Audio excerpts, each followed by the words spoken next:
Orcus Underpriest casts another spell, and you see the necrotic energy fly through the air, this time striking his powerful human. But instead of recoiling in pain, the human seems bolstered in a bloodlust as he makes the Warcraft 2 bloodlust sound. Blah blah blah blah blah blah blah blah. What? That's how I remember Warcraft 2, yeah. That's how I recall it sounding. Yeah, I was like, yeah, I remember that. I've never played Warcraft 2. Well, there's a surprise. I thought you played everything. Yeah, except Warcraft. Except for Warcraft 2. It seemed like that in Warcraft 3. I played Warcraft 3, although I don't own it. It's my brother. I just don't care much for it. Regardless, back on subject. Yes, pray tell, what does do? The powerful human seems to heal some of his wounds. I expect him to get larger and turn green. He moves to attack Autumn. Oh, crap. He chops into her for 11 damage, Autumn down to 15 hit points. Bloodied. Autumn is up. Alright, I'm gonna shift up one square so I'm standing on his right side. Stupid powerful human. And I'm going to hit him with a piercing strike. 24 versus reflex for 8 damage. Autumn stabs into the powerful human. Coltaine. Coltaine shifts to his north, so he's flanking the human, and attacks him with a Viper's Strike. That's a 22 for 14 damage. Coltaine chops into the man. Sorrow. Sorrow's gonna move back. Do I see the Dark Creeper there? If you see him, you see him. Okay, well, she sees the Dark Creeper out of the corner where the broken doors are, and she's going to cast a Ray of Frost against it. 12 versus Fortitude. Sorrow misses. Wintier. Winter gives his quarry the thing he gives everybody else. Twin Strike. First arrow is a 10. This one I'm pretty sure is missing. Second arrow is a total of 20, hitting for 7 damage, plus 7 quarry damage. The second arrow strikes, and as the powerful human is bloodied, he spins about and strikes Autumn. Or tries to, at least. That better not hit me, or I'm gonna be not very happy. Autumn is struck for 8 damage, dropping her to 7 out of 34 hit points. That ends round 6. Round 7, we have Autumn bloodied at 7, Wintier bloodied at 8, Coltaine precariously close to being bloodied, Sorrow full, the only remaining powerful human bloodied, Underpriest of Orcus untouched, and the Dark Creeper has been spotted by Sorrow. Rekoj, roll that save. 12. Rekoj remains stable for another round. The Dark Creeper advances on Sorrow, grinning from ear to ear. He stabs into her for 11 damage. I'm gonna use my Infernal Wrath ability, hitting for 6 damage. As a Dark Creeper strikes Sorrow, he's burned. Sorrow down to 22 out of 33. The Orcus Underpriest once again casts his necrotic spell. Autumn feels her mind cloud, her heart grow cold, and she collapses, taking 16 damage. Autumn down to -9. The powerful human swings at Coltaine, but Coltaine parries with his halberd. Autumn, roll that death save. Any modifiers for that one? I don't think so. 4. Wow. Autumn fails her first death save. Coltaine. Did you say I was up? Coltaine's up. Coltaine has nothing else to do, so he desperately attacks the human with a Viper's Strike again. But he rolls a 12. Coltaine misses. No, you know what? Coltaine made a heroic effort. There we go. He's not missing this time. That brings Plus you up 4 to the to attack. 16. Coltaine hits, 13 damage. leaving the powerful human badly wounded. Sorrow, 22 out of 33 hit points. Takes a step back from the Creeper and shoots a Ray of Frost. 23 versus Fortitude, hit for 6 cold damage. Sorrow strikes with her frost ray, Is it enough to take down the creeper? No, it is not. He still stands. What is Sorrow doing casting ice spells when she's so good with fire? He is very badly wounded, though. Wintier. Winter notices that both the powerful human and the dark creeper are quite close to death, and equidistant. He tries to pull a ballsy, manly, awesome move and shoot one twin strike arrow at each of them. The first Before you one.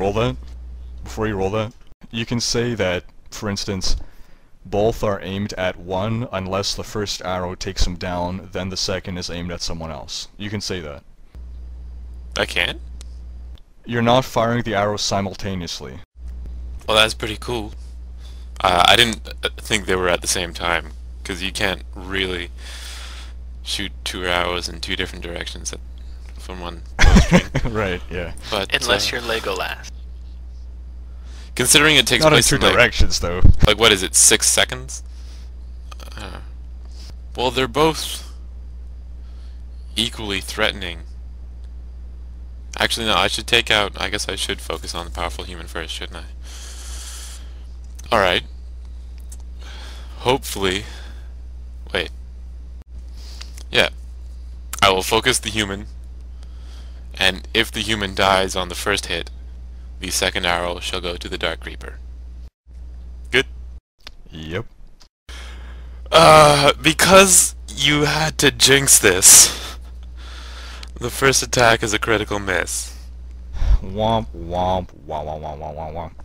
And I think the only reason is because you said I could change my attack. I will take full responsibility for your bad luck. Good. This is all your fault. That ends round 7. Round 8. We have Wintier very close to dropping, Coltaine close to being bloodied, Sorrow not too shabby, Rekoj on the brink of death, Autumn almost dead, the powerful human and the creeper both very badly wounded, and the Orcus Underpriest untouched. The creeper begins his retreat once again, slowly creeping away as he is slowed. How long does that slow last, John? End of your next Until turn? the end of my next turn. Right, Rekoj, death save. Roll a 1 dice. Rekoj bleeds to death on the dais, from which blood is already pouring down. His pool of blood is now contributing to the rivers that are flowing down into the pit that Sorrow knows lead to Kalarel, where he is completing his dark ritual. Way to go, Rekoj. Even in your death, you're not helping. Well, that's not fair. The Orcus Underpriest navigates around the pit, careful not to fall down. He then casts his spell on Coltaine, but Coltaine is the first to fight off the necrotic energies. The powerful human, undaunted, continues his attack, and Coltaine parries. Autumn. Oh, 9.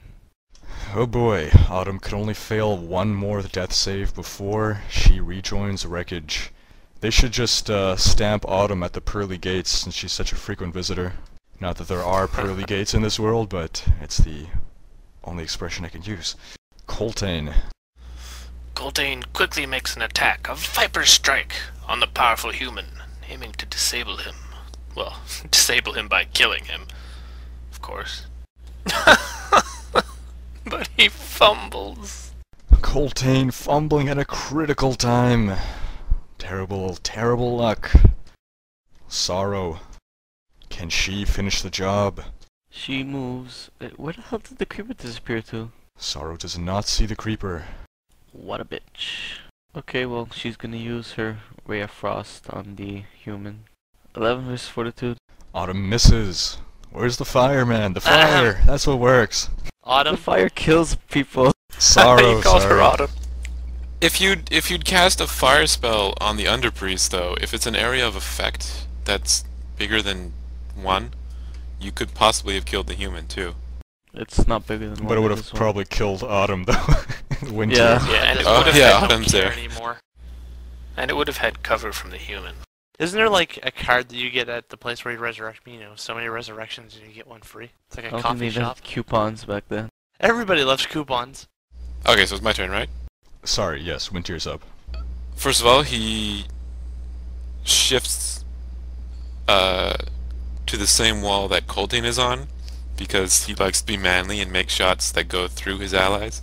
Okay, yeah, so he does a twin strike on his quarry, and he nails that bitch. 24 on the first hit for 8 damage, 25 on the second hit for 11 damage, You want plus to apply 6 the quarry damage to which from the roll? quarry.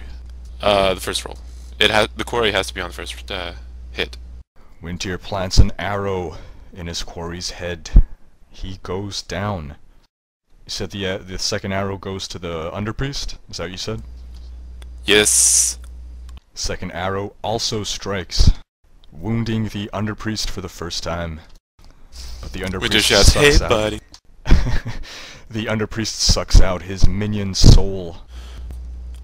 Alright, now I would like to use an action point. And the underpriest casts his necrotic spell on Coltaine. This time it is effective, 9 damage on Coltaine and the defense penalty. Coltaine down to 9 hit points. Go ahead with the action point. And because of my inspiring presence, you regain 5 hit points. Alright. Wintier back up to 13 out of 30 hit points. Okay, now Winter... Oh! I didn't have to use an action point. Crap, it's too late now though, isn't it? Because it says, on...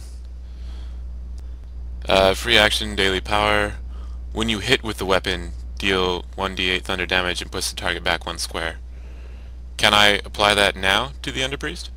Yes. Then I would like to bonus 5 thunder damage to the underpriest, and it knocks him back 1 square into the pit.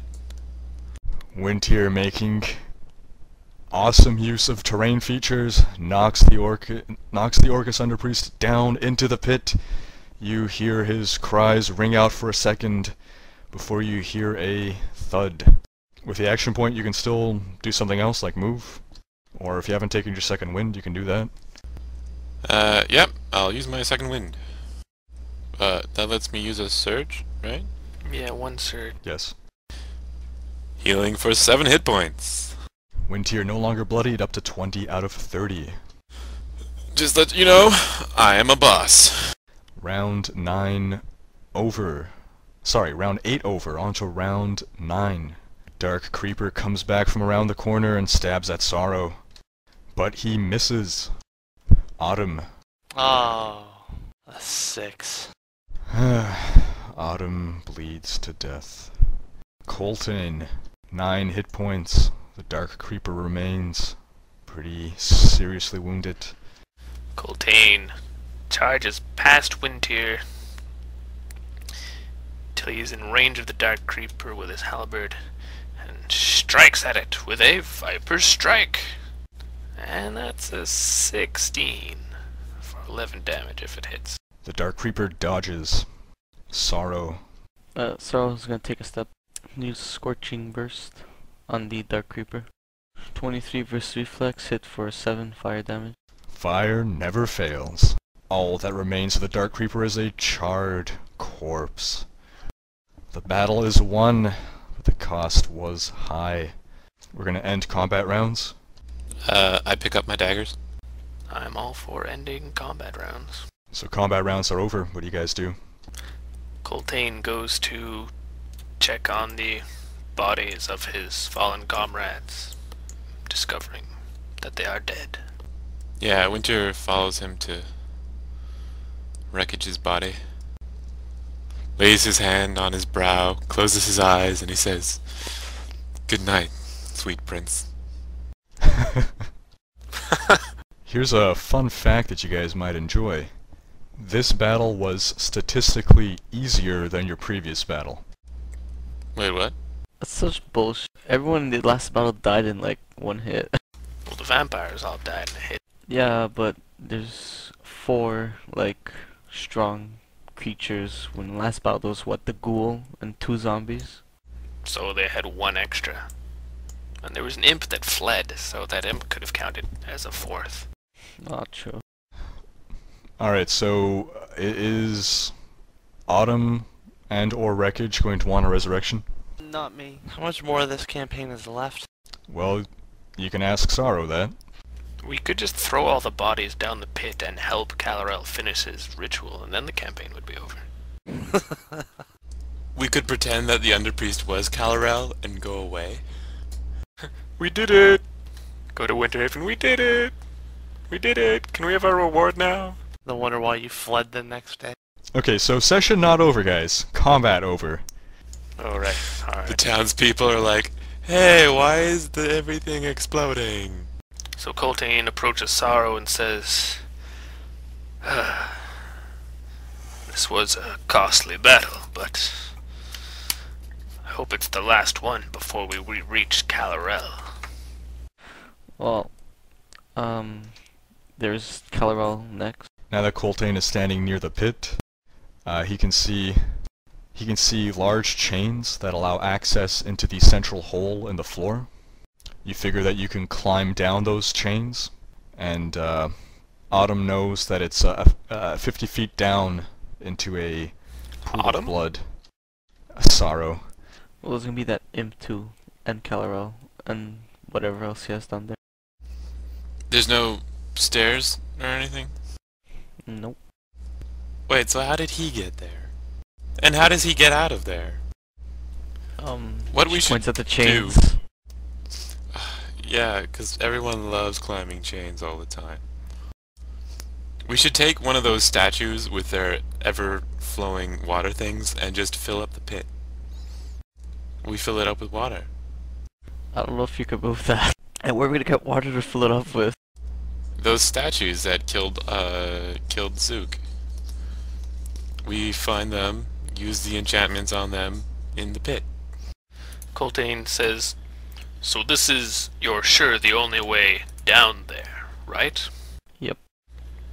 That means we could actually camp here if we required to take a long rest before we venture down and finish it.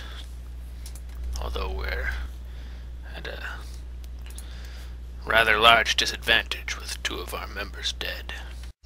A long rest. don't know Isn't if the ritual almost done? Yeah, we don't have time for a long rest. We need a short break. Alright, well, 5 minutes and down we go. This is it, all or nothing. So this blood is being used for the ritual though, right? Yeah, this blood is fueling the ritual. So if I were to, like, I don't know, pee in the pit or something, would that possibly sort of ruin everything? No. If we were to stop the blood from flowing, would that hinder it? Chances are, if the ritual's already complete, he doesn't need the blood anymore. He has Yeah, but more if than the- enough blood. So there's nothing we can do from here to buy ourselves time. Except for kill him. We can kill him from up here? No, unless you can break the floor. You could push giant boulders down that hole. You can distract him by having like horrible diarrhea and Oh, pooping God. down that thing. Yeah, but we have to go down there afterwards. Shine a light in his face. So you all take a short rest, correct? Yes. Sorrow does. Spends 1 surge and heals 10 hit points. Coltaine takes a rest and spends 3 healing surge to heal, bring himself back up to 33 out of 35. You guys now reach a milestone and all gain an action point. Well, all 3 of you. Sweet. Coltaine only has 1 healing surge left. Just enough for second wind in the battle to come. I spend a healing surge, I being Winter, and heal 7 hit points up to my full 30. Just out of character, is there a certain amount of action points you're limited to? I think I remember reading it somewhere, but I don't remember off the top of my head. I don't believe so. Your action points are reset to 1 after an extended rest, so as long as you can tough it out, I think you're good. Okay. So the three of you have recuperated. Autumn back up to 32 out of 33, Coltaine 33 out of 35, and Wintier 30 out of 30. I give up. He doesn't learn. Who doesn't learn? Who did I say now? Autumn again. Autumn will be regaining no more hit points ever. Coltaine is going to unequip his halberd and bring out the sword and shield, realizing that without Rekoj, he'll be the only properly melee character in the party. Winter realizes that without Rekoj, he can't keep being a big pussy. So you guys are all rested up. What do you do? I cry over Rekoj. Coltaine checks the bodies to see if they have any potentially useful items that may help in the battle to come. The bodies of the enemies, not his allies. Although that hasn't stopped him in the past. Winter's gonna take all the money. Winter takes Rekoj's money while he's crying over him. The axe is mine. Nice. So on the two powerful humanoids, each of them is wearing leather armor, each has one great axe, and each has two hand axes. On the creeper, he is wearing black garments, mostly burned now, and he had a total of 5 daggers. Nothing of, well, there's nothing left of the vampires, so. I don't suppose I can loot the underpriest from up here. Yeah, I was gonna say that. Under. Underpriest fired some cool shit on him. Could I lower my grappling hook on the rope and pull him up, and then we could load him? Coltaine asks Winter if he can wear hide armor. Only if it's not hidden. Ha ha ha. Do me a favor. Kick him down the pit. Coltaine kicks Winter down the pit. Where's the catchphrase? No, not really. It didn't sound like he really wanted to say that. Well, it might have been cool. He could fall down there and deal soften Kalarel up Yeah, for you us can pretend before he's we a go in. paratrooper, but without a parachute. So the Drogans spend several minutes sifting through the bodies and idling by. And then the world comes to an end because they spent too much time looting. Coltaine feeling the frustrating comments of some greater being, perhaps a master, ringing in his head, decides that they should get on with things and says, "Let's go. We need to finish this."